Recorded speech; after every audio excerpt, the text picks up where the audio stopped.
Hello everyone, welcome to this week's Super Story. We're starting a new series today on parables. I wonder if you know what the word parable means. Parables are stories that Jesus told in the Bible. They always have some point or other, something to help us understand what he was talking about. They're a bit like using a picture to explain what you mean. But Jesus used stories to explain what he meant, and those stories are parables. Today's story is one Jesus told to a big crowd of people. He said, one day there were two men. There was a wise man and a foolish man. The wise man and the foolish man both wanted to build themselves houses. They chose carefully where they were going to build and set to work. The wise man set to work digging. He dug a good strong foundation and made sure it was full of solid rock.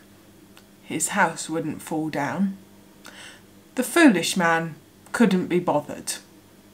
"Why are you doing that?" he said to the wise man. "Why are you spending so much time and using so much effort to do that? Don't you know you're still going to be working for weeks? I'm going to be sat in my house tomorrow." The wise man just shook his head and kept on working. The foolish man just built his house straight up. He didn't mind about the fact it was on a sandy base. The walls still went up straight. In fact, the next day his house was nearly done. The wise man was still digging and digging and digging and putting those rocks ready to build his house on. "Why are you bothering with that?" said the foolish man. "I'm going to be living in my house tomorrow. You're still going to be digging." The wise man shook his head and just kept building. Well, the next day the foolish man's house was built. He moved his things in and settled down, ready to spend his life in his new home. Meanwhile, the wise man kept on digging and kept on building. He made sure he had a strong foundation made of rock to build his house on. When he did build it, it looked just the same from the outside as the foolish man's house. "Why did you bother with that?" said the foolish man. "Our houses look the same, and I've been living in mine for weeks while you've been working." But the wise man just shook his head and went into his house. Well, the houses stood fine for a little while, but then, one evening, a storm came.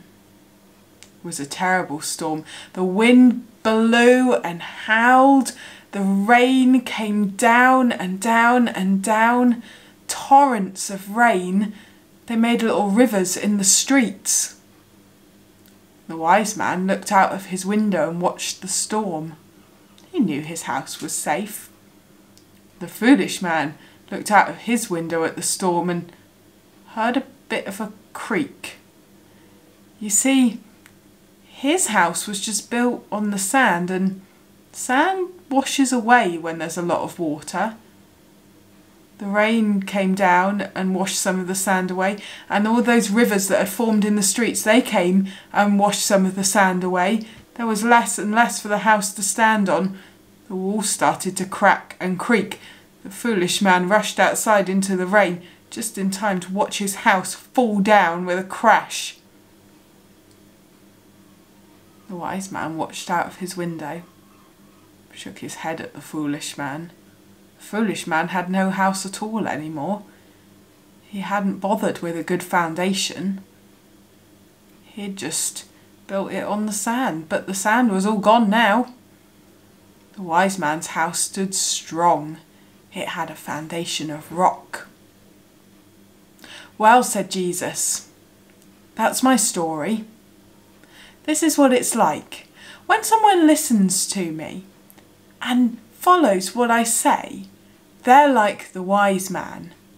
They're building their lives on good foundations, on the good things that I've said. when difficult times come, they'll stand strong. Foolish people don't bother to listen to me. They don't bother to build their lives on what I say. When hard times come, it'll be really difficult for them. Jesus ended his story there, so we'll end our story there too. I hope you enjoyed that parable. There's not going to be any more Saturday craft, except for maybe very occasionally for a special occasion or something, because we're spending some time figuring out how we can go back to church and actually meet together in person again. So I'm going to be using my time to do that rather than Saturday craft. So there might be sometimes a Saturday craft, but not every week.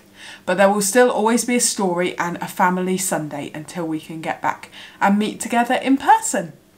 I hope you've enjoyed today's story, and I will see you on Sunday for Family Sunday. Bye!